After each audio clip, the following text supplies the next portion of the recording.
നമ്മുടെ ഉടായ്പ ചാനലിലേക്ക് സ്വാഗതം. നമ്മുടെ കൂടെ ഇന്നിരിക്കുന്ന കാട്ടുപ്രായ് എന്ന പേരുള്ള, നമുക്കറിയാലോ, ഒരു വീഡിയോ വൈറലായിട്ടുണ്ട്.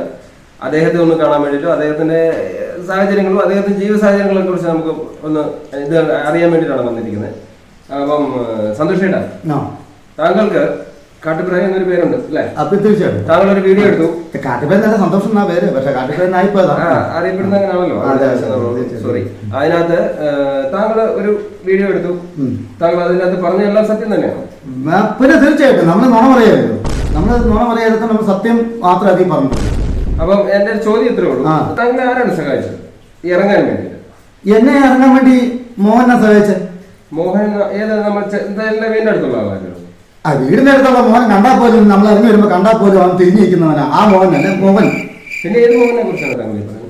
മോഹൻലാല്. കൊല്ലാതിരിക്കാൻ പറ്റുമോ? ലാലേട്ടൻ നമ്മുടെ സിനിമയിലുണ്ട്. നിങ്ങളെ ഒരു മനുഷ്യൻ മോഹൻലാൽ എന്നൊരു വ്യക്തിയുള്ള മനുഷ്യൻ. ആ മോഹൻലാൽ എന്ന് പറഞ്ഞൊരു വ്യക്തി എന്നെ വന്ന് ജയിലിൽ വന്ന് കാണുകയും നിന്നെ ഞാൻ രക്ഷപ്പെടുത്തിയേക്കാം, ഇറക്കാൻ സഹായിക്കാം, പൈസ തരാം എന്ന് പറഞ്ഞ് എന്നെ സഹായിക്കുമായിരുന്നു. ലാലേട്ടൻ നമ്മുടെ സിനിമാ ഫീൽഡിലുള്ള ലാലേട്ടൻ താങ്കളെ സഹായിച്ചതാണ് താങ്കൾ പറഞ്ഞത്. ലാലേട്ടൻ ഒരാളല്ലേ ഉള്ളൂ, ആ ലാലേട്ടൻ അങ്ങനെ ഒരു വ്യക്തി എന്ന് പറയാൻ അദ്ദേഹം മാത്രമേ ഉള്ളൂ. അതെ, തീർച്ചയായിട്ടും. ഈ ലാലേട്ടൻ സ്റ്റേഷനിൽ വരികയും താങ്കൾക്ക് വേണ്ടി, താങ്കൾ നല്ല കഴിവുള്ള വ്യക്തിയാണ്, നമുക്ക് ഇക്കായെ നിർത്തി, ഇക്ക വാദിക്കുന്ന കേസ് തോക്കാറില്ല. ഇക്കാന്ന് ഉദ്ദേശിച്ച ഇക്ക ഏതൊക്കെയാണ് താങ്കളുടെ? ഇതിപ്പോ ഞാൻ ചോദിച്ചോളൂ തന്നെ, സുഹൃത്തുക്കളോ എങ്ങനെ ആരെങ്കിലും വേണം? സുഹൃത്തുക്കൾ ഇക്ക എന്ന് പറഞ്ഞാൽ എന്റെ ഇപ്പൊ അവിടെയുള്ള ബഷീറോ മുഹമ്മദോ അങ്ങനെയുള്ള ഇക്ക അല്ല, നമ്മുടെ മമ്മൂക്ക. നമ്മുടെ സിനിമാ നടൻ മമ്മൂട്ടിയെ കുറിച്ചാണ് ഇദ്ദേഹം ഈ പറയുന്നത്. സിനിമാ ഫീൽഡിലുള്ള ആളാണ്. സിനിമാ ഫീൽഡിലോ? എന്റെ ഒരു കഴിവ് വെച്ച് എനിക്ക് സിനിമാ ഫീൽഡിലല്ല. ഞാൻ ആദ്യം കൃഷി തുടങ്ങുന്നതിനിപ്പുറം എനിക്ക് കൊടി, മുളക്, കുരുമുളക് അങ്ങനെയുള്ള സംഭവം തുടങ്ങുന്നതിനിപ്പുറം നമ്മുടെ മോഹനൻ ഇവിടം സ്വർഗമാന്ന് പറഞ്ഞൊരു പടം.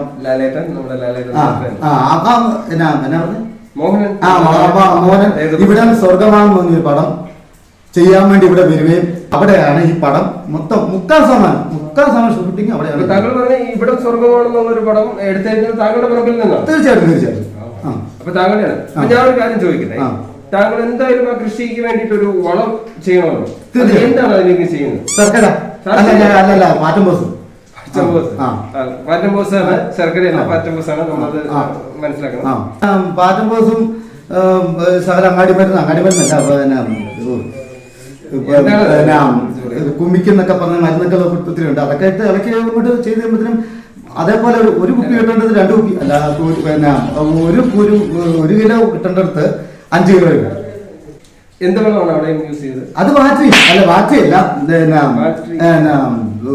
അത് പാറ്റംബോസും ഈ തമിഴ്നാട്ടിലെ മണ്ണല്ലേ, തമിഴ്നാട്ടിലെ മണ്ണാകുമ്പോഴത്തേക്ക് അതേ രീതിയിലുള്ള വളങ്ങള് നമുക്ക്. അപ്പൊ നമ്മൾ തമിഴ്നാട്ടിൽ കൃഷി ചെയ്യുന്നത് വിള കിട്ടിയോ? എന്ത് കിട്ടിയോ? ഒരു 10 കുപ്പി കിട്ടി.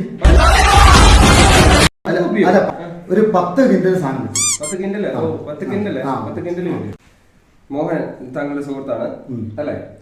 ലാലേട്ടന്റെ കൂടെ ഒരു ആന്റണി ഉണ്ടല്ലോ, ആന്റണി അറിയോ താങ്കൾ? ബാബു ആന്റണിയാണ് ഡ്രൈവർ.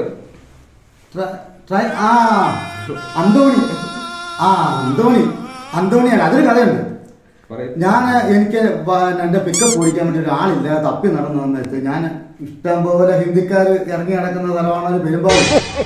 ഞാൻ പെരുമ്പാവൂര് ഒരു ചായക്കടയിൽ നിന്ന് ചായ കുടിച്ചോണ്ടിരിക്കുന്ന സമയത്ത് പണിയുണ്ടോ ചേട്ടാന്ന് ചോദിച്ചു. ഒരു ചെറുക്കൻ വന്ന്, ഈ ഒരു ചെറുക്കൻ നല്ല ഒരു ചേട്ടൻ, എന്നെക്കഴിഞ്ഞ പ്രായമുണ്ട്, നമ്മൾ പറയുമ്പോൾ കുറച്ച് പറയില്ല. അപ്പം എനിക്ക് ചെറുക്കനാണല്ലോ. അപ്പം ഞാൻ പണിയുണ്ടോ? ഞാൻ പറഞ്ഞു ഒരു 3-4 ദിവസം പണിയുണ്ട്, അതിന് വരാമോ? എൻ്റെ പിക്കപ്പ് 3-4 ദിവസം പോകും. ഇവിടെ വന്നിട്ട് പിക്കപ്പ് ഓടിക്കുന്നവൻ ടിപ്പർ ഓടിക്കുന്നു, പ്ലെയിൻ വരെ ഓടിക്കാൻ പഠിപ്പിച്ചു കഴിഞ്ഞപ്പോൾ എന്നെ മോഹനെ വിളിച്ചിട്ട് പറയുന്നു, ആ ഡ്രൈവർ കൊള്ളാലോ, ആ ഡ്രൈവറിനെ 2 ദിവസം എൻ്റെ കൂടെ ഒന്ന് വിടാവോ? അപ്പൊ ഈ ഞാൻ പറഞ്ഞ അന്തോണി എന്നൊരു പേര് മാറ്റിയിട്ട് നമുക്കൊരു പണി ചെയ്താലോ, ആന്റണി പെരുമ്പാവൂരിൽ നിന്ന് ഇട്ടാലോ എന്ന് പറഞ്ഞാൽ അങ്ങനെ ഞാൻ കൊടുക്കുന്നത്. ഞാനായിട്ട് പറയാം. അപ്പൊ ഈ ആഴ്ച നമ്മുടെ കൂടെ കിട്ടിയ ഏറ്റവും നല്ലൊരു പുതിയ സെലിബ്രിറ്റിയാണ് ഇദ്ദേഹം. അപ്പം അടുത്ത ആഴ്ച നമ്മൾ പുതിയൊരു സെലിബ്രിറ്റി ആയിട്ട് ഉടായ്പ ചാനലിലൂടെ നിങ്ങളുടെ മുന്നിലേക്ക് തിരിച്ചെത്തുന്നതായിരിക്കും. നന്ദി, നമസ്കാരം.